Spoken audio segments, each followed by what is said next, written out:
ሰላም ጤና ይስጥልኝ። እንዴት ናችሁ? ሁሉ ሰላም ነው? ፈጣሪ ይመስገን። ሳምንት ሁሉ ሰላም ይመስገን ፈጣሪ። እንግዲህ ከአዴ ኢንፎ ጋራ ባሳለፍነው ሳምንት የነበሩ የተለያዩ ጉዳዮችን አንስተን እናወራባቸዋለን፣ እንናገርባቸዋለን፣ የራሳችን ምልከታ እናስቀምጣለን ማለት ነው።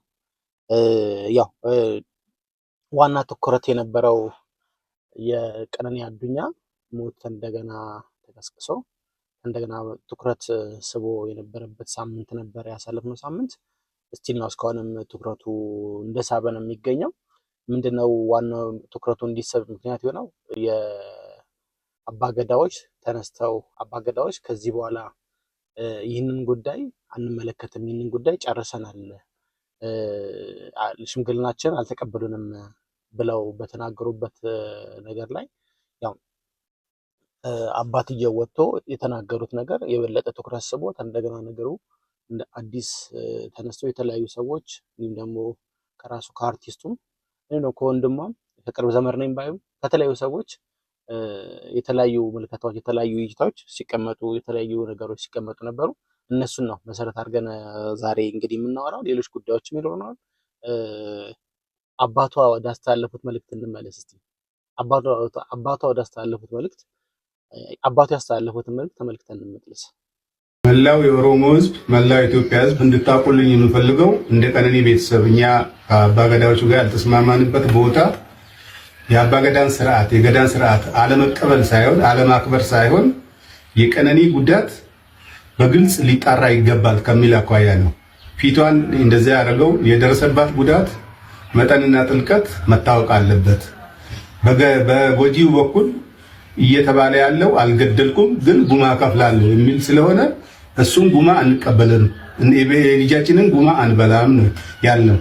እኛ ያለው ይሄንን ነው። ከዛ ውጪ እዛ እንትን ላይ ያልተገኘንበት ምክንያት ይሄ ነው። ሌላው እቤት አለን። እቤታችን ሁለቴ መጥተዋል። የተነጋገርነው አለ። ከመሐላ በፊት መጣራት ያለበት ነገር አለ ብለን አመልክተናል። አጣርቼ መለሳለሁ ነው ያሉ። መጨረሻ ላይ ግን ያሉት አባገዳው ወደ መሐላ ነው የምንሄደው፣ ከመሐላ በኋላ ነው ያሉት። እኛ ያንን መሐላ አልተቀበለም እንደ ቤተሰብ። ይሄን እንድታውቁ እንፈልጋለን። በመጨረሻ ማለት የሚፈልገው መላው ውጪም ያላችሁ ውስጥም ያላችሁ ለቀነኒ ፍትህ ስትጠብቁ የነበሩ ኢትዮጵያውያን በሙሉ ከልብ የመነጨ ምስጋናችን እናቀርባለን።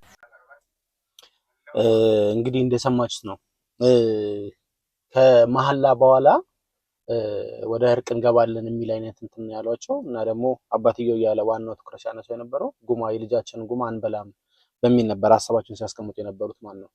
ያው በሌላ አማርኛ ተጽዕኖ እንደነበረባቸው የሚያሳይ ነገር አለ። እዚህ ጋር ሲናገሩ ንግግራቸው የሆነ ተጽዕኖ የሆነ ፑሽ የሚደረጉት ወይ ደግሞ ከአቅማቸው በላይ የሆነ ነገር እንዳለ የሚያሳዩት ነገር አለ። ሲናገሩ የሚያስታውቁት ነገር አለ። የነበረ እንትን ያሉት እሳቸው ከእሳቸው ቀጥሎ ደግሞ እንደገና አርቲስቱ ራሱ አንዱዓለም ጎሳ ወጥቶ በኦሮምኛ የተናገረው ንግግር አለ። እዚህ ጋር ግን ብዙዎቻችን በአማርኛ ስለምንጠቀም አማርኛውን የተተረጎመውን እሱን እንሰማለን ማለት ነው። በመጨረሻም ድምፃዊ አንዱዓለም ጎሳ በባለቤቱ ቀነኒ አዱኛ አሟሟት ዙሪያ እንግዲህ ምላሹን ሰጥቷል። ባለቤቱ ቀነኒ አዱኛ ከዚህ ቀደም በተደጋጋሚ ራሷን ለማጥፋትም ሙከራ ታደርግ እንደነበር ገልጿል። ይህንንም አስቸጋሪ ሁኔታ ለቤተሰቦቿ በተደጋጋሚ እንዳሳወቀና አባቷ ጉዳዩን ያውቁ እንደነበርም ተናግሯል።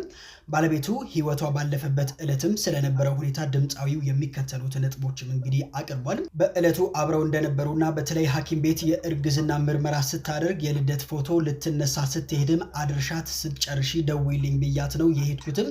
ማታም አብረው ተኝተው እንደነበረ ገልጿል። ማታ አብረው ተኝተው ስለ ውሎ ስጠይቃትም ከጎኑ ተነስታ መሄዷልና እንዲሁም ደግሞ ስትቆይበት ተነስቶ ሲፈልጋት የኩሽናው በር በውስጥ በኩል ተቆልፎ እንዳገኘው ተናግሯል። በሩ በላይ በኩል ክፍት ስለነበረ ዘሎ ሲገባ ላርጎ ወይም ደግሞ የጽዳት ፈሳሽ ስትጠጣ ማየቱንና ለምን እንዲህ ታደርጊያለሽ ብሎ ሊያረጋጋትና ሊያወራት መሞከሩን ገልጿል። ድምፃዊው እንዲህ ያለውን ድርጊት የማታቆም ከሆነ ለቤተሰቦቿ ነግሮ እንደሚለያዩ ቢነግራትም እሷ ግን ይስፋልህ በማለት በድንገት ሮጣ መዝለሏን እንግዲህ አስረድቷል።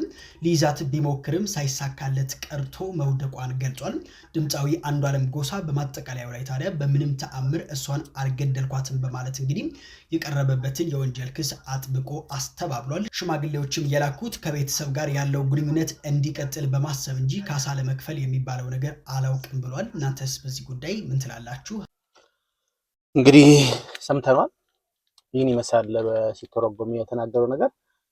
የሆነ እንትኖች የሆነ ስክሪፕት ይመስላል የሚሉ ነገሮች የሚያወራቸው ነገሮች ስክሪፕት የሆነ ተጽፎ የተሰጡ ስክሪፕት ይመስላሉ። ግን ስክሪፕቱ ነው ራሱ የሆነ አሳማኝነት ይጎላቸዋል።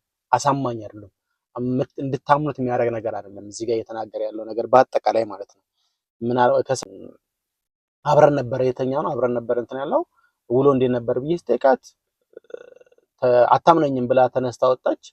ከዛን ኩሽና ገብታ መጠጣት ጀመረች፣ ላርጎ መጠጣት ጀመረች የሚል ነገር የተናገረው ያን ነገር እንትን ያለው ያዳናት እንዴት ነው? ከበሩ ላይ ያለው እንትን ከበር በላይ ባለው በኩል ዘልዬ በመግባት አዳንኳት፣ ደረስኩባት የሚል ነገር ነው የተናገረ ያለው። እንግዲህ ከበር ላይ ያለን ዘሎ ማዳን የቻለ ሰው አጠገቡ ያለች እንግዲህ ሁላችንም እንደምናውቀው የኢትዮጵያ ኩሽና ምን ያህል ስፋት እንደሚኖረው ነገር እናውቃለን። ምን ያህል አጠገቡ ያለች ስትዘል መያዝ አልቻለም። ያንን በር ዘሎ የደረሰ ሰውዬ መስኮት ጋር ስትሮጥ መድረስ አልቻለም፣ አጠገቡ የነበረች ሰው እና ደግሞ እሺ ይዳዝማር እሱን ችግር የለም ብለን እናስብ። እንደገና መርዝ ልትጠጣ ራሴን ገላለሁ እያለች የነበረችን ልጅ ምን አለ? ከዚህ በኋላ ካንቺ ጋር አብሬ መኖር አልችልም፣ ነገ ለቤተሰቦቿ አስረክብሻለሁ ብሎ ተናገረ። የባሰ ህመም ላይ ህመም ጨመረ ማለት ነው። ያው ብዙዎች እያሉ ያለው ለመሞቷ ምክንያት ነው። እሱ ላይገላት ይችላል፣ ግን ለመሞቷ ምክንያት ነው ሀሳብ የተነሳ ያለው። ግን አሁን የባሰ ነገሮች የመጡ ነው ያሉት። ብቻ ወንድሟ ሊበን ያውቃል ብሎም ተናግሮ ነበረ። አዱኛ ቀነማን ነው አዱኛ አርቲስቱ ወንድሟ ያውቃል ብሎ ተናግሮ ነበረ። ወንድሟ ደግሞ ምን አለ? አብሯቸው የኖረው የነበረው ከነሱ ጋር አብሮ ሲያሳልፍ የነበረው ወንድሟ ስለነበረ ወንድሟ ምን አለ የሚለውን ነገር ደግሞ እስቲ ተመልክተን እንመለስ። እሺ፣ ሰላም ሊበን እባላለሁ። የቀነኒ አዱኛ ታናሽ ወንድሟ ነኝ። እሺ፣ ትናንትና አንዷለም ብዙ ነገር ሲናገር ነበር እና እያንዳንዱ እኔ ስሜን ጠቅሶ ነበር። ሊበን ያውቃል ብሏል። እኔ የማውቃቸውን ነገሮች እኔ ብዙ ጊዜ እዛ ቤት ስለነበርኩኝ የማውቃቸውን ነገሮች እያንዳንዱን ነገሮች አሳያችኋለሁ። እሺ፣ መጀመሪያ ሁሉንም ፎቶዎች አስቀምጥላችኋለሁ ከላይ። መጀመሪያ ማርች 8 2023 አንድ ላይ መኖር ጀምረዋል። እዚህ ጋር ሌላኛውም አርቲስት አለ አንድ ላይ ቤት እሱ ቤት ሆኖ ምናምን ሰንሻይን ያለው ማለት ነው። ከዛም ማርች 8 አንድ ላይ መኖር ጀምረው ማርች 19 ላይ ነው ልደት እያከበረች ነበር። የልደቷ ቀን ነው የመጀመሪያው የደበደባት ማለት ድብደባ አንዷለም ጎሳ ያደረገባት ቀን ላይ ማለት ነው። ይሄ ደግሞ የቪዲዮ ለቅቄው ነበረ። የምታስታውሱ ከሆነ እዚህ አይኗ ጋር እንትን ያለው በጣም እንትን ብሎ ነበር፣ በልዞ ነበር። ፎቶን ስለማስቀምጠው ታይታላችሁ። እዛ ላይ የነበረው ነው የመጀመሪያው እሱ አለ። ኢቨን ከሳምንታት በኋላ ራሱ ሪከቨር አግታ ምናምን የሚያሳዩ እንትኖች አሉ። ሁሉም ከጋላሪያው ላይ ያገኙት ስቲል አለ። ከዛ በኋላ ደግሞ የእንትኑ አለ የኦክቶበር 14 2023 የእጇን ሰብራ ታሽጋለች። ይህም ከስልኳ ላይ ነው ያለው። ከዛን ፌብሩዋሪ 29 2024 ይሄ ፎቶ እዚህ ላይ የምታዩት ከሆነ ጊታር ይዟል ይሄ። ስለዚህ ከዚህ በኋላ ይሄን ጊታር የሰበረበት ቀንና ሽጉጥ የተኮሰበት ቀን ነበር። አንድ ቀን ነው የተፈጠረው። የዛን ቀን እኔ ነበርኩኝ ቤት ውስጥ ማለት ነው። ከዛም ጠዋት አንዷለም ያው ሌሊት አምሽቶ ነው የሚመጣው። በቃ ጠዋት ሊነጋ አካባቢ ሲል ነው የሚመጣው ወደ 11 ሰዓት አካባቢ ምናምን እና ሁሌ የዛን ሰዓት ጭቅጭቅ አለ በአንዷለምና በቀነኒ በኩል ሁሌ በዛ ሰዓት ጭቅጭቅ አለ። ሁሌ ይቀያየራል። በቃ ጠዋት ሊነጋ አካባቢ ሲመጣ ሁሌ ተቀያይሮ ነው የሚመጣው። ከዛን የዛን ቀን ተኝቼ ነበረ። እኔ 1 ሰዓት አካባቢ ይሆናል ተኝቼ ነበረ። እኔ ገስት ሩም ነበር የተኛሁት። ከዛን ቀነኒ ሮጣ ገባች እኔ ያለሁበት ክላስ ማለት ነው። ከዛን በሩ ስዘጋ የዛን ጊዜ ተነሳሁኝ። ከዛ ምንድነው ማስለ ጊዜ እንትኑን ይሄ ጊታሩን ወሩ ሲሰብረው ነበር የዛን ቀን እንትን ኮሪደሩ ላይ። ከዛን ምንድነው ማስለ ጊዜ ተነስ አንተ ለማጋት ይሄዳል ምናምን ነገር አለችኝ። ከዛን ምን ተፈጥሮ ነው ምናምን ስላ ጊዜ ከዛን ሽጉጥ አቀባበለ አንዷ ነው በሩ ጋር ቆሞ ማለት ነው። ከዛን እኔ ላናገረው ማስለ ጊዜ ከዛ አይሆንም ይመታሃል ምናምን ብላ እሷ አይተኩስም አንተ ተረጋጋ እኔ ያናግረዋለሁ እንዳትገባ በመሃል ብላ በሩን ከፍታ ወጣች። ከዛን ሽጉጡን ፊቷ ላይ ደቀነባት። ከዛን የሆነ ፎቶ አሳያት። ይሄ ፎቶ አንቺ ነሽ አላት። እሷን ያደርለውም ማለች። ከዛን እህቱን አሳያት። መጽሐፍ ቅዱስ ይዛ በጣም ማለችለት እኔ ያደርለውም እናቴ ምናምን ብላ ማለችለት ቀነኒ። ከዛን አንቺ ነሽ ምናምን አላት። ከዛን ወደ እንትና ዞረ ሚጣን ጠይቃት። ሚጣ እሷ አይደለችም ምን ሆነ አንዷ ማለችው። ከዛ እኔን ጠይቀኝ እሷ አይደለችም ስለ ጊዜ ከሷ ላይ ይዞ የነበረውን ሽጉጥ ወደ ሸተሩ አዙሮ ሸተሩ ላይ ተኮሰዋል። እሱንም ፎቶ ላደርግላችሁ እችላለሁ። አሁን ምናልባት ላላገኘው እችላለሁ። እንግዲህ እንደሰማነው ነው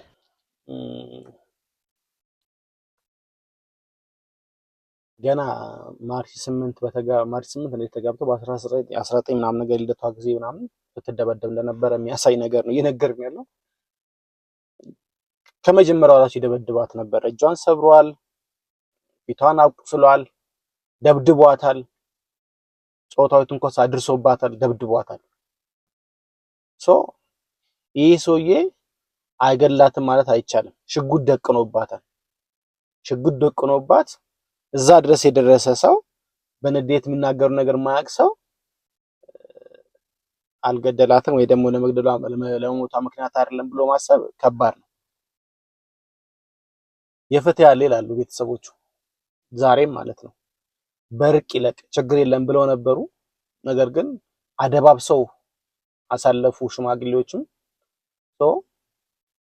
የፍርድ አለ እያሉ ነው። አሁንም ከቤተሰባቸው እዛው አዲስ አበባ የቅርብ ሰው ከሆነ ውስጥ አንደኛውን ለማን እስቲ እንስማው። ሰላም ጤና ይስጥልን። እንደምን አላችሁ? በዓለም ዙሪያ ያላችሁ የቀነኒ ፍትህ ፈላጊዎች ሁሉ ባላችሁበት ሰላማችሁ ይብዛ እያልኩ እቺን ቪዲዮ ልሰራ የፈለኩበት ምክንያት እንደምታውቁት ሰሞኑን በሚዲያ ላይ እየተንቀሳቀሰ ያለውን ነገር አይታችኋል። ብዙ ኮሜንቶች እየተሰጡበት ነው እና ለምሳሌ አንዷለም ከቤተሰብን አማክር ያለው እሷ እያመማት ስለ እሷ ጉዳይ ከቤተሰብ ጋር ተወያይቻለሁ፣ ስለዚህ መፍትሄ አልሰጡኝ ብሎ ሲናገር ሰምተነዋል። እኔ ከቤተሰቡ አንዱ አካል እኔ ነኝ፣ ለማ እባላለሁ እና ከኛ ጋራ በእሷ ህመም ዙሪያ ምንም አይነት የተማከረው የተወያየነው ጉዳይ የለም። ይሄ እንዲታወቅ ፈልጋለሁ። ሲቀጥል ደግሞ ማለት ነው ያ ብቻ አይደለም፣ እንኳን የእሷ ህመም ወይም ደግሞ አሞታል ብሎ ሊያማከረን አይደለም። እንደምታውቁት ያረፈች ቀን እኔም 6:20 ላይ ደውላልኝ በአንዷለም ስም ላይሰንስ አውጣና መኪና ማስገባት እንፈልጋለን ብላ 6:20 ያናገረችኝ በሰላም የተወያየን ልጅ ነች።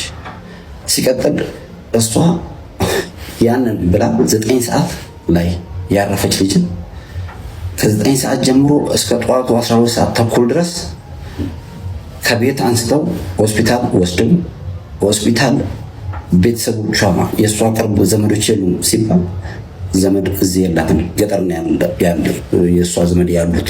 ስለዚህ ቅርብ ዘመድ የላትም ብለው እኛ እንዳናይ ያደረጉትን ነገር እንዳናቅ ሸፋፍነው ከመጀመሪያው ከያኔት ሆስፒታል ወደ ሚኒሊክ ራሱ ስንሄድ ሚኒሊክ እኛን ሳያሳዩ ሁሉን ነገር ጨርሰው እንድትቀበር ነበር የተደረገው። ይሄን ያደረጉ ሰዎች እኛ እሷ ታማለች ብሎ ያማከሩን ነገር የለም፣ አላማከሩንም። እና መታወቅ ያለበት ነገር ምንም የሸፋፈነው ነገር የለም። እስካሁን ዝም ብለን ቁጭ ያልንበት ምክንያት አንዱ መንግስት በእጁ ይሄን ጉዳይ ይዞ መንግስት እየተከታተለው ስለሆነ መንግስት እጅ ያለ ጉዳይ ነው ብለን ነው። አሁን ግን እነግራቸዋለን ያለውን ነገር። እኔ አስከሬኗን ከፍቼ ነው ያየሁት። አስከሬኗ ላይ ምንም አይነት ስብራትም ሆነ ደምም ሆነ የተለያየ ጉዳት አልደረሰም። ከዛም ያክል ፎቅ ላይ የወደቀ ሰው ደግሞ ይሰባበራል፣ ብዙ ነገር ይደርስበታል። ስለዚህ ማለት ነው አንዱ ቀነኒ ቤት ውስጥ ነው የሞተችው። ቤት ውስጥ ሞታ ነው አቅፈው መሬት ጥለው አወርደው እንደዚህ ሞተች፣ ራሷን ጣለች የሚሉት እንጂ እሷ እንደዚህ አይነት ሀሳብ ላላቸው ሰው እንኳን መድኃኒት ነች ልጅቷ። ስለዚህ የሞተችውም ቤት ነው። ከቤት ነው አወጥተው ታች ጥለው ጮኸው እንደገና ማንም እኛ ሳናይ ምንም ነገር የእሷን አሟሟትም ምንም ነገር ሳናቅ እዚህ ከተማ እያለን 9 ሰዓት የሞተች ልጅ በሚዲያ ተለቆ ስለ እሷ ጉዳይ ሌላ ስንት ሰው አውቁ ከመጀመሪያው ሆስፒታል እስከ ሚኒሊክ ሄዱ። ሚኒሊክ ያለው ፕሮሰስ አልቆ ከዛ በኋላ ነው እኛ ራሱ የደረስነው። በግድ አስከሬኗን አስከፍቼ ያየሁት እኔ ነኝ። ምንም ነገር እላዋ ላይ ጉዳት አልደረሰም፣ በቤት ውስጥ ነው ያረፈችው የሚል ኮንክሉዥን ላይ ነው የደረስነው። ስለዚህ ሲቀጥል ደግሞ ማለት ነው እንደዚህ አይነት የውሸት ፕሮፓጋንዳ እየተነዛ ህዝቡን ወዳልሆነ አመለካከት እንዲሄድ መደረግ የለበትም። እንደምታውቁት ባለፈው አባገዶች ልቆ ቁማ ከፍላለሁ እና ሽምግልና አስታውቁም ብሎ ሲልን ነበር። ያልገደለበትን ቁማ የሚከፍልበት ነገር የለም። እንደዛ ያለው አባገዶች ምቶኛን ቤተሰብ ነፋዘርኛ እንደዛ ካሉ በኋላ አሁን ግን ሚዲያ ላይ ወጥቶ አላልኩም ብሎ ዋሸ ነው። ይሄም ህዝብን የማግበር ያክል የሚታየው። ሁለተኛው ትልቁ ነገር ደግሞ የቀነኒ ትንሹ ወንድም ወይም ደግሞ ሊበን ወጥቶ እሱ በተናገረው ነገር እና ለማም ያውቃል ሊበንም ያውቃል ብሎ ባለው ዙሪያ እሱ ትክክለኛውን መልስ ሰጠ። እሱ ትክክለኛውን መልስ በሰጠ በተለያየ አኳኋንና በተለያየ ህዝብ አመለካከታቸውን እሱ ዳይቨርት ባደረገው የተለያየ ትችት እየደረሰበት ነው። ከትችት አልፎ ማስጠንቀቂያ እየደረሰበት ሊበን ማለት ነው። እዚህ ላይ ምንም አይነት ጉዳት ቢደርስ ምንም አይነት ሌላ ነገር ቢደርስ ይሄን ያደረሰው ሌላ ሳይሆን የምናውቀው አንድ ሰው ነው። ስለዚህ በሌላ ሰውም ቢደርስ ይሄን ነገር የሚያደርገው እሱ ስለሆነ የኢትዮጵያ ህዝብ በጠቅላላ በዓለም ላይ ያላችሁ ታውቁልን በቤተሰቡ ላይ ምንም አይነት ጉዳት ቢደርስ ከዛ ከአንድ ሰው ጭንቅላት ማንወድ መሆኑን እንዲታወቁ እንፈልጋለን። ፍትህ ለቀነኒ። አሁንም ከጎናችን ስላላችሁ እናመሰግናለን። ይህን ለማለት ነው። አመሰግናለሁ። ምን ትላላችሁ? ነሽ የእሱ አልበቃም ብሎት እንደገና ላይ እየዛተን ያለው ወንድሟን ሊበን ሊገል ደግሞ እየዛተን ያለው በራሱ እንደሱ አይነት ጭልም የሆነ አመላከት ባላቸው ሰዎች ይሄ ጉዳይ የኦሮሞ ነው፣ አማራው ምንም አያገባውም፣ ፍትህ ከፈለጋችሁ ሂዱና ጎጃም ፈልጉ ይላል። አንዱ ደግሞ ተነስቶ ይህ ጉዳይ የኦሮሞ ብቻ አይደለም፣ ቀነኒ የኦሮሞ ብቻ አይደለችም። ኦሮሞም ብትሆን ኢትዮጵያዊ ነች። ከኢትዮጵያዊነቷ ማንም ሊፍቀው አይችልም። ይመለከተናል፣ ያገባናል። የሱ ብቻ ሳይሆን የሷ ብቻ ሳይሆን የሱም ኬዝ ያገባናል። እሱም ኢትዮጵያዊ ነው፣ እሷም ኢትዮጵያዊ ነች። ይመለከተናል፣ ያገባናል።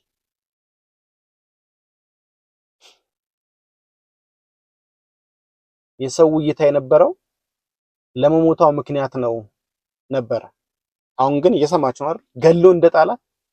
ገሎ እንደ ጣላት ነው። ምንም ነገር ሬሳዋ ላይ ምንም ነገር ምልክት ከሌለ፣ የተሰበር ነገር ከሌለ፣ የደማ ነገር ከሌለ ሆስፒታሎች ላይ ሁለቱም ሆስፒታሎች ላይ ድብቅ ነገር በድብቅ በገንዘብና በዝና የተሰራ ሴራ እንደሆነ ነው የምናየው። አሁንም በሴራ ይህን ልጅ እንዳይገለው እንደሱ ጭልም የሆነ አመላከት ያላቸው ብሔርተኞች እንዳይገሉት እንሰጋለን። መንግስት ከሌላ ቢያደርግ ይሻላል። ሌላ ጉዳት እንዳይጎዳ፣ ሌላ ኪሳራ እንዳይመጣ። መንግስት አለ እያልን ነበረ። መንግስት ባለበት ሀገር እንደዚህ አይነት ህግ ጥሰት መፈጸሙ ያስፈራል። ትናንሽ መንግስቶች በዙ። ህግ ግን ምን ይላል? ስለዚህ ጉዳይ ህግ ራሱ ምን ይላል? በዚህ ጉዳይ ላይ በዚህ የተፈጸመው ጉዳይ ላይ ህግ ምንድን ነው የሚለው?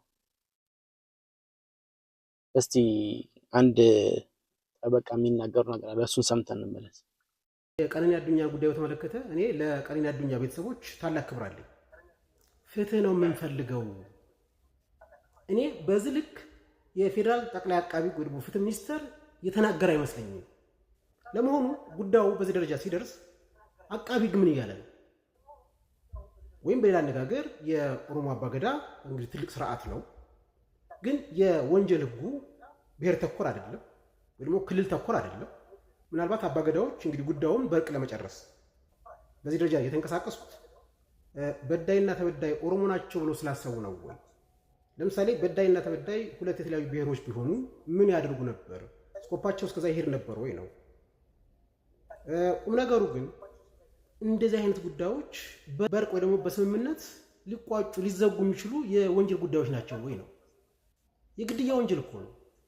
ወንጀሉ ማንም የሚፈጽመው ማንም እንደዚህ አይነት ጉዳይ ወይ ወንጀል ዘ ክራይም አገንስት ዘ ጀነራል ፐብሊክ ማለት ነው። ስለዚህ ለሆነ ብሔር ላይ የተፈጸመ ወንጀል ወይ ደግሞ የሆኑ ቤተሰቦች ላይ የተፈጸመ ወንጀል እኮ አይደለም። በጣም የገረመኝ ግን የጠቅላይ አቃቢ ደግሞ ፍትህ ሚኒስትር የሚባለው ነው። አባገዳዎችና የቀይ ቤተሰቦች በሚያደርጉት እንግዲህ ንግግር ውስጥ ጠቅላይ አቃቢ ወይ ደግሞ የፍትህ ሚኒስትር ራሱን እንደ ሶስተኛ ወገን አድርጎ ነው እየቀረበ ያለው። እንግዲህ አጠቃላይ የኢትዮጵያ ሕዝብ የሚባለውን ወክሎ ነው እንግዲህ ይሄ ወንጀል በኢትዮጵያ ሕዝብ የተፈጸመ ወንጀል ነው ተብሎ ነው የሚታወቀው ወይ ደግሞ የሚገመተው። ይሄን ወክሎ ነው የሚከራከረው ወይ ደግሞ ፍትህን የሚያረጋግጠው ጠቅላይ አቃቢ ሕግ ነው። በዚህ ጉዳይ አሁን ጠቅላይ አቃቢ ሕግ ራሱን እንደምን እየቆጠረ ነው? አይመለከተኝም እያለ ምን እያለ ነው? ይህን ስላሁን ልክ እንደ ቀነኒ አዱኛ ቤተሰቦች ለአባገዳ ስርዓት ትልቅ ክብር አለ። ግን ከወንጀል መርህ አንጻር ጉዳዩ በዋናነት ከሚመለከተው አካል አንጻር ሲታይ ግን ፍትህ ሚኒስተር ወይ ደግሞ ጠቅላይ አቃቢ ሕግ እኔ በጣም ገርሞኛል። በመሰረቱ በዚህ ጉዳይ የተጠረጠረው ግለሰብ እንዲህ በዋስ የወጣበት መንገድ የምታስታውሱ ከሆነ በጣም አስገራሚ ነበር። ይህ ስነ ስርዓታዊ ነበር፣ ህጋዊ አልነበር። እንደሰማችሁት ነው የወጣበት መንገድ ራሱ መጀመሪያም የወጣበት መንገድ ይህ ህጋዊ ነው። ህጋዊ የሆነ መሰረት የያዘ አወጣጣር ለሚወጣው ነው እያለን ያለው። ምን ትላላችሁ? እኔ ራሴ ማስታውሰው ሲፈታ ይሄ ልጅ ክስ ሲመሰረትበት ምን ተብሎ ነበር? መጀመሪያ ላይ ፖሊስ ጨርሻለሁ ብሎ ለአቃቢ ሕግ ይሰጣል። አቃቢ ሕግ ደግሞ እንደገና ይሄ ነገር አላለቀም ብሎ ይመልሳል። ፍርድ ቤቱ የሰጠውን የ7 ቀን ገደብ አቃቢ ሕግ አልጨረስኩም፣ ምርመራዬን ጨርሻ አልተጠናቀቅኩም፣ ፖሊስ እዚህ ጋር ምናምን ጨርሻለሁ አጠናቂያ ሰጥቻለሁ ይላል። አቃቢ ሕግ ደግሞ አልጨረስኩም ብሎ እንደገና ሌላ 8 ቀን ሲጠይቅ ነበረ። እርስ በርሳቸው መወነጃጀል ነበረ። እርስ በርሳቸው ማለት ነው አንዱ በአንዱ ላይ ተሸፋፍኖ እንዲያልፍ ማለት ነው ጉዳዩ ኬዙ።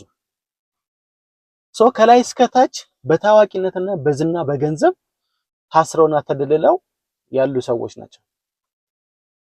መንግስትን እንደ መንግስት የለም ሊያስብሉ የሚችሉ ተግባራት ሲፈጽሙ የነበሩ አካላቶች ናቸው እነዚህ ሰዎች። ትላንትና ሀገራችንን አስጠርቷል፣ ትልቅ ሰው ነው፣ ህዝብ እየሞተ ነው ያለው፣ ኦሮሞ እየሞተ ነው ያለው፣ አማራው እየሞተ ነው፣ ሌላው ብሔርም እየሞተ ነው፣ ጉራጌው እየሞተ ነው ያለው፣ ሌላውም እየሞተ ነው ያለው ብሎ ሀገር አስጠርቷል። በሩጫ መድረክ ትልቅ ማዕረግ ሰጥቶናል፣ ትልቅ ቦታ እንድንደርስ አድርጎናል። ኢትዮጵያ በሩጫ መስኩ እንግዲህ እንደምናውቀው ትልቅ ደረጃ ያለች ነች። ያን ነገር ያስጠብቆልናል። ትልቅ ሰው ነው ብለን ያልነውም ወርዶ መጣ፣ ቀሎ መጣ።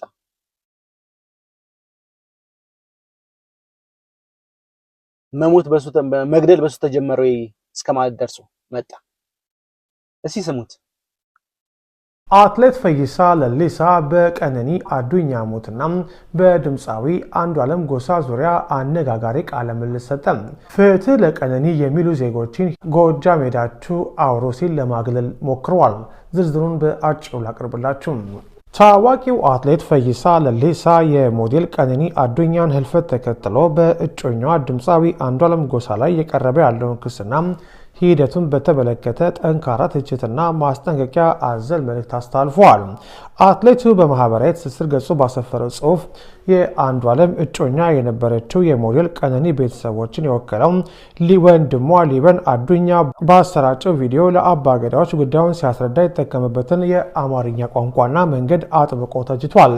ፈይሳ ለሊሳ በመልእክቱ አንዱዓለም በአፋን ኦሮሞ እውነቱን ተናግሮ የራሱንና የእጮኛውን እውነት ነግሮናል።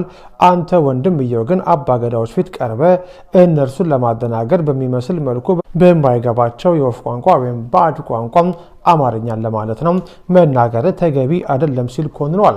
አትሌቱ አክሎም ጉዳዩ ወደ ሽምግልናና አባገዳዎች ከሄደም የኦሮሞን ባህል በጠበቀ መልኩ በኩሽ ቋንቋ መነጋገር ሲገባ ሆን ተብሎ በሌላ ቋንቋ መናገር እውነትን ለመደበቅ እንደተደረገ ሴራ ቆጥሮታል። በጉዳዩ ላይ ቀጥተኛ ምክሩን የለገሰው አትሌት ፈይሳ በኦሮሞ ባህል ደም የሚመልስልን ወይም የሚከፍልልን ያጣን ህዝቦች አይደለንም በማለት አንዱዓለም እጮኛውን ገድሎ ከሆነ በኦሮሞ የጉማም ወይም የደም ካሳ ስርዓት መሰረት እንዲዳኝ፣ ነገር ግን ካልገደለ በግድ የራሱን ወንጀለኛ አድርጎ እጁን እንዳይሰጥ መክሯል። አንዱዓለም እውነትን ተናገር፣ ገድለ ከሆነ በባህሉ መሰረት ጉማ ክፈል፣ ካልገደልክና እጅን ውጽ ከሆነ ግን እምቢበል፣ በግድ ወደ ጉማ ስርዓት ራስን አታስገባ ሲል አትሌቱ ለአንዱዓለም መልእክቱን አስተላልፏል።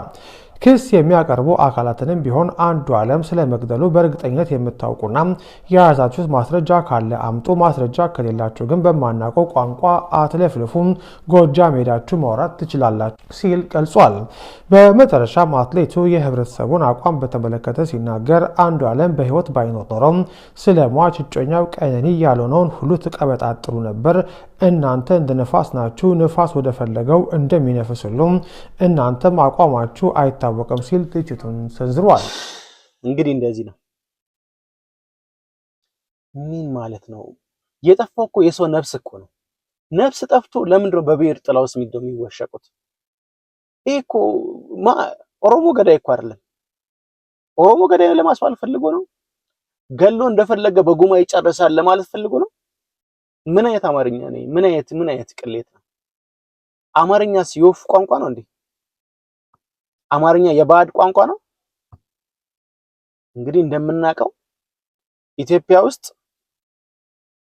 መንግስት የሚጠቀምበት የመጀመሪያ ቋንቋ ነው። የመጀመሪያ ቋንቋ ነው።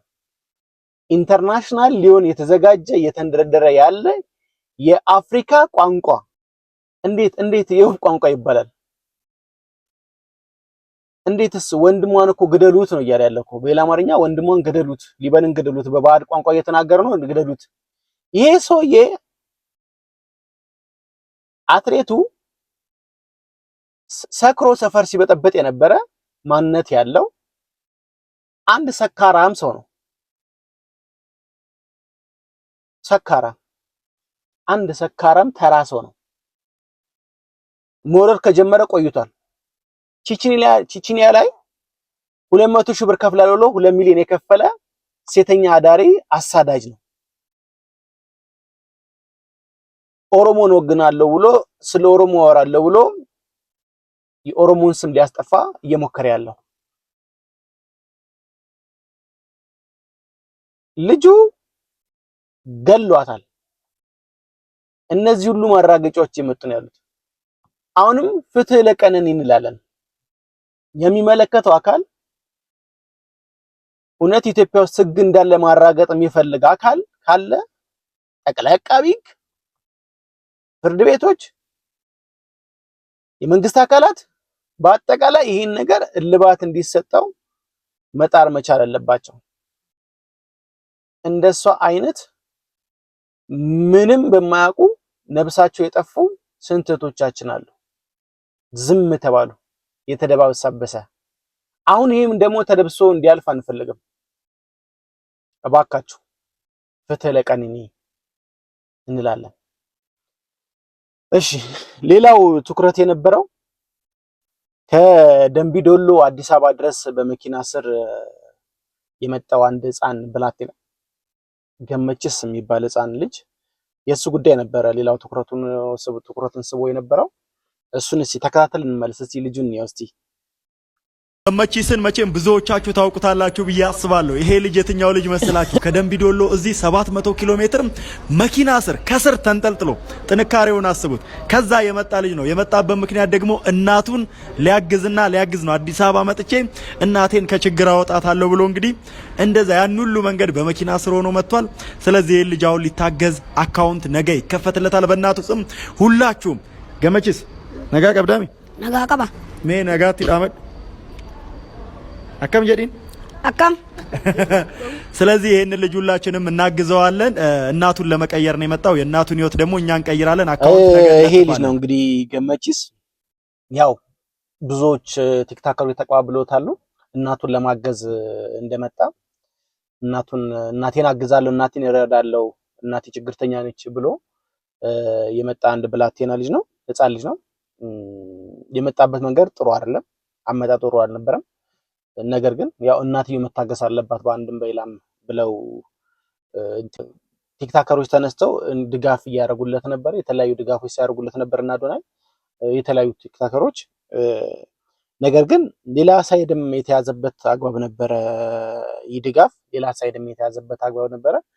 ከምን አንፃር ነው? እስቲ እየሆነ ያለውን ነገር እንስማ እስቲ አንዴ። ይህ ነገር ግን በጣም አስከፊ ይሆንበታል። ኋላ ቁልቁል እንዲወርድ እንዳያረገውና ወደ እስር እንዳያመራበት ፈርቻለሁ። እንደዚህ አይነት ነገሩን እንግዲህ ቢያወግዝ ይሻለዋል። እንደዚህ አይነት ነገር መበረታታት የለበትም።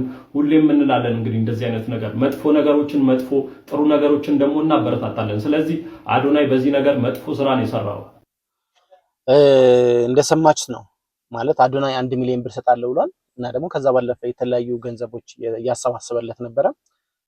100 ሺህ ብር በየወሩ 100 ሺህ ብር እንደዚህ የሚከፈል 10 ወር የሚቆይ እንደዚህም ደግሞ የተባለም ነበረ። ሌሎችም የተለያዩ ገንዘቦች ድጋፍ ሲደረጉ ነበርና እናቱን ቤት መስራት እንችላለን፣ እናቱን ቤት እናሰራለን፣ እናቱን ቋሚ ገንዘብ እንዲኖራት እናደርጋለን ሚሉ የተለያዩ ፕሮሚሶች ሲገቡ ነበሩ። ሰው ከዚህ አንፃር ነበረ የነበረው እና ግን ከዚህ ጋር ምንድነው ሌሎች ልጆች ግን ወደዚህ እንዲመጡ እየገፋፋን ያለው ሰፖርት እያደረገን ያለው በሚል ደግሞ ተተክቷል። እስቲ ይህን ቪዲዮ እንመልከተው። ሶስቱ ታዳጊዎች እንደ ገመቺስ እናደርጋለን ብለው ተይዘዋል። የደምቢ ዶሎ ህፃን ገመቺስ ታሪክም በማህበራዊ ሚዲያ ትኩረት የሳበ ብዙዎቹን ያሳዘነ ክስተትም ነው። የህፃን ገመቺስ አሳዛኝ ታሪክ በማህበራዊ ሚዲያ በከፍተኛ ትኩረት ማግኘቱን ተከትሎም ማህበረሰቡ ለህፃን ገመቺስ የሰጠውን ትኩረትና ድጋፍ እየተመለከቱ ሶስቱ ታዳጊዎችም ተመሳሳይ ድርጊት ለመፈጸም ሲሞክሩ መያዛቸውንም ተጠቅሷል። ታዳጊዎቹ ታህሳስ 24 ቀን 2018 ደምቢ ዶሎ ላይ በመኪና ስር የተጓዘውን ልጅ በማየት እነሱም መኪና ስር ገብተው ለመጓዝ ሲሞክሩ መያዛቸውንም ተሰምቷል። ሶስቱም ታዳጊዎች ተይዘው ፖሊስ ጣቢያ መወሰዳቸውንም ተጠቅሷል። እነዚህ ሶስት ታዳጊዎች ማህበረሰቡ ለህፃን ገመቺስ የሰጠውን ትኩረትና ድጋፍ በመመልከት የገመቺስን መንገድ ለመከተል ሞክረዋል። እንደነሱ ሁሉ ሌሎች ህፃናት ተመሳሳይ ድርጊት የማይሞክሩበት ሁኔታ አይኖርም። የገመቺስን ታሪክ ስናቀርብ የጉዞን አስከፊነትና ለህይወት አስጊ መሆኑን ማሳየት ይገባናል። ድርጊቱን እንደ ጀግንነት እንዳይታይ መጠንቀቅም ያስፈልጋል። ሌሎች ድርጊቱን እንዳይሞክሩት አስከፊ እንደሆነ ግንዛቤ ማስጨበጥም ያስፈልገናል። በተጨማሪም የመኪና አሽከርካሪዎች ጥንቃቄ ማድረጋቸውን እንዳይለይ። ያ እንግዲህ እንደሰማነው ነው። ሌሎች ህፃናቶች 3 ህፃናቶች እንደዚሁ እንደገመቺስ እናደርጋለን ብለው መኪና ስር ገብተው ሹፌሮች ይዟቸው ለፖሊስ እንዳስረከቧቸው ነው እየሰማን ያለነው። ይህ ነገር የሚበረታታ ነገር አይደለም፣ የሚደገፍ ነገር አይደለም። ይባስ ኪሳራ ሊያስከትል የሚችል ይባስ ሀዘን ሊያሰማ የሚችል ብዙ እናቶችን ሊያሳዝን የሚችል ብዙ ህፃናቶችን ነፍስ ሊነጥቅ የሚችል ተግባር ስለሆነ ሊታሰብበትና በደንብ ሊጠና አካሄዱ ሊጠና የሚገባ ነው ብለን እናስባለን። እኛም ከዚህ አንፃር የነበረው ነገር የነበረ ከዛ ባለፈ ደግሞ ሌላ ትኩረት ስቦ የነበረው ጉዳይ የአዶናይ ጉዳይ ነበረ። የአዶናይ ጉዳይ ነበረ። ሲተከለከተ ጋይስ 100 ሺህ ብር ልሰጠው ነው ለአይሾው ኢትዮጵያ። ተከተሉኝ፣ ሰርፕራይዝ እናድርገው።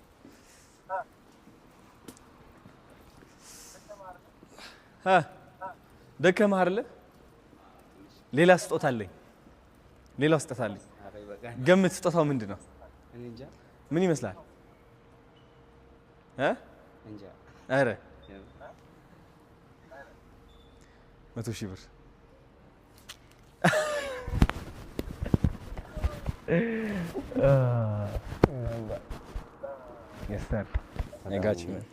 ችግር የለም። ይሄ ደግሞ ለምን ይሆናል ብዬ መሰለህ? አንደኛ ያው አሾ ስፒድ እየመጣ ነው አሁን። ስለዚህ መዘጋጀት ይኖርብሻል።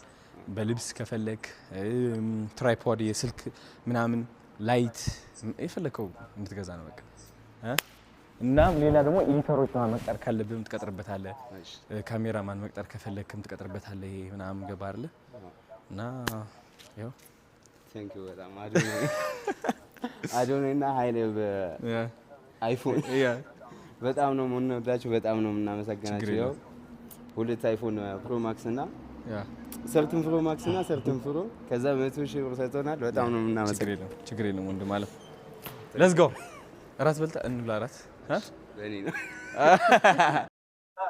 በጣም ደስ ይላል እንግዲህ አዶናይ አይሾስ ኢትዮጵያ 100,000 ብር ሰጥቷል እንዲሁ ደግሞ እንደገና ሁለት አይፎን ሰጥቷል ያው ደግነት ደስ ይላል ማለት ልጁ እንዲወጣ ልጁ በአቅም ጉዳይ እንዳይቸገር አይሾስ ስፒድን ኢትዮጵያ መጣለው ማለቱ የሚታወስ ነው አይሾስ ስፒድ ኢትዮጵያ ውስጥ መጣለው ስላለ ከመምጣቱ በፊት ይሄ ልጅ አቅሙ መበርታት ስለነበረበት አቅሙ ማድረግ ስለነበረበት በገንዘብም ነው ደግሞ አይሾስ ስፒድ እንዴት ነው እንዳለበት እንደመምሰል እንዳለበት ሙያዊ ገዛም ጭምር አድርጎለታል እና አብሮ እንደሚሰሩም ቃል ገብቶለታል እና በጣም የሚመሰገን ነገር ነው እግዚአብሔር ይባርከው በጣም የሚመሰገን ነገር ነው እየሰራው በጣም የሚገርም ነገር ነው የሰራው ስራ ቴንኪው ሊባል የሚገባ ተግባር ነው ይህ ተግባር ማለት ነው ልጁ በአቅም ምክንያት በገንዘብ ማጣት ምክንያት በስንሳት ማሳየት አቅሙ ማሳየት እንዳይችል ከሚከለክለው ነገር መታቀብ ችሏል ያው እንግዲህ ኢትዮጵያ ውስጥ ነው አይሾስ ስፒድን ይመስላል ተብሎ የሚገመት አንድ ሰው ያለው ኢትዮጵያ ውስጥ ነው ያለው እሱም ደግሞ ይሄ ነው ዴንጌን የሚመስለው ልጅ ያለው ኢትዮጵያ ውስጥ ነው እንግዲህ በመምሰል ተከብነናል ይሄን ይመስል ነበር ሌላው ደግሞ እንደገና ትኩረት ስቦ የነበረው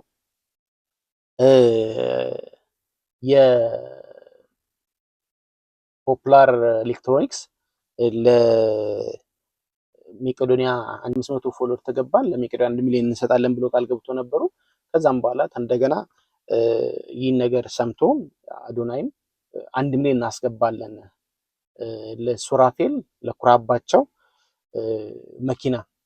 መኪና የምትሰጡ ከሆነ ለሜቄዶኒያ 1 ሚሊዮን ብሩ ለሱራፌል ደግሞ እንደገና መኪናውን የምትሰጡ ከሆነ 1 ሚሊዮን እናስገባለን ብሎ እንትን ብሎ ነበር ቻሌንጅ አቅርቦላቸው ነበር እነሱም ያን ቻሌንጅ ተቀብለው ያንን ቻሌንጅ የተቀበሉበት ሳምንት ነበር እስቲ ቪዲዮ እንመልከተው አንዴ ፖፑላር ኤሌክትሮኒክስ ተቀብለናል ቻሌንጃችሁ መተናል ደግሞ እንግዲህ ዛሬ የበዓል ዋዜማ ነው የልደት በዓል ዋዜማ ነው ማለት ነው እዚህ ጋር ደግሞ እንደምታዩት የባህል ልብስ የሚገርም እንደዚህ አይነት ለሱራዬ ይዤለት መጥቻለሁ ማለት ነው ሰርካ ዲዛይን ቴንክ ዩ ሶ ማች የብሩክ ኒውስ ሚስት ነች እንግዲህ ደግፏት ጋይስ ባማ ፕላዛ ነው የሚገኘው እና አሁን ሱራፌልን ልናገኘው ሰርፕራይዝ ልናደርገው እየሄድን ነው ሱራፌል አሁን ነው የምናገኘው እዛ ጋር እየጠበቀን አሳያቸው አንዴ እዛ ጋር ሱራ በዚህ ና ያ ይሄን ይመስላል እንግዲህ ፖፑላር ኤሌክትሮኒክስ ቻሌንጁን እንደተቀበሉም እና ወደ ስራ እንደገቡ አይ ቲንክ ጥሩ ደረጃ ደርሰዋል ይሄን ይመስል ነበር ለአንጋፋው አርቲስት ሱራፌል ኩራባቸው በጣም አንጋፋ አርቲስት ነው ባይዘበል በጣም የቴድሮስ ራይን የጌትነትን ነው የጻፈውን ቴድሮስን ወግኖ ቴድሮስን ተላብሶ ሲሰራ የነበረው እሱ ነበር በጣም ገዝፎ የወጣ በጣም የሚገርም ቲያትር ነበር በጣም የሚገርም ቲያትር ነው ከተለያዩ ስራዎች ከሰራቸው ስራዎች አንደኛው ሌላው ደግሞ ኩራባቸው ሚልን ስም ያገኘው ከሰው ለሰው ከነበረው ድራማ ላይ ነበር ሰው ብዙ የተለያዩ ድራማዎች የተለያዩ ፊልሞችን መድረክ ላይ ስራዎች መድረክ ላይ ቲያትሮች የተለያዩ ተካታይ ድራማዎችን ደግሞ ፊልሞችን የሰራ አንጋፋ አርቲስት ነው ይገባዋል ይህ ነገር ይገባዋል ያው ብዙ አርቲስቶቻችን ለምን እንደሆነ እንጃ አንጋፋ የድሮ አርቲስቶቻችን በመኪና አይደለም የሚሄዱት በእግራቸው ነው የሚሄዱት ታክሲ ተሰልፈው ነው የሚሄዱት የተለያዩ አርቲስቶችም አሁን እየተመለከተን ያለ ነው አሁን ነው ገንዘብ እያገኙ ያሉት ያውኖቹ ገንዘብ አግኝተዋል ከፍቶላቸዋል የበፊቶች ግን የህዝብ ፍቅር ነው የነበራቸው የህዝብ ፍቅር እንዳላቸው ማስመስከረው ደግሞ ይሄው አሁን ህዝብ እያደረገ ያለው የተለያዩ ድጋፎች ነው ይህ ነገር ይበርታ ይቀጥል እንላለን ሌላው ደግሞ እንደገና ያው በዓል ስለነበረ ወቅቱ በዓል ስለነበረ በዓልን በተመለከተ ደግሞ ድጋፍ ለማድረግ ወጥተው ስለ በዓሉም ያወሩት ነገር አለ ደግሞ ድጋፉን እስቲ እንመልከት አንዴ እዚህ የምታያቸው በጎች ለገና ስጦታ በአዶናይ በኩል የሚሰጡ ነው። አቅም ለሌላቸው ለአረጋውያን ቤተሰቦች አሉና ለነሱን ለማስደሰት ቢያንስ በበዓሉ ተደስተው እንዲውሉ ለማድረግ ነው። የገናም ትርጉሙ የበዓሉ ይሄ ነው፣ የመስጠት በዓል ነው እና በመስጠት እግዚአብሔርን ማክበር ነው። ትልቅ ስራ ነው እና መብላት መጠጣቱ ብቻ ሳይሆን የሌሉትን መደገፍ ትልቅ መንፈሳዊ ነገር ነው። መንፈሳዊ የሚደገፍ ነው። እግዚአብሔር የሚወደው የሚከብርበት ጉዳይ ነውና በጣም እንደሚደሰቱ ተስፋ አረጋለሁ። እኔም በጣም እንዴ ትልቅ ነገር ነው። ይሄ መልካም ነገር ነው የሰራው አዶናይ። ከሁሉም በላይ ይሄን ሐሳብ ራሱ አምጥተህ ቲክቶክ በተለይ ለብዙ ቲክቶከሮች አርአያ ትሆናለህ ብዬ አስባለሁ።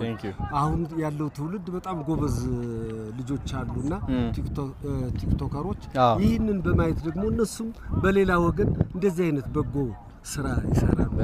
ይሄ ትልቅ ነገር ነው። እሱ ነው የምንፈልገው። እንግዲህ ደስ ይላል።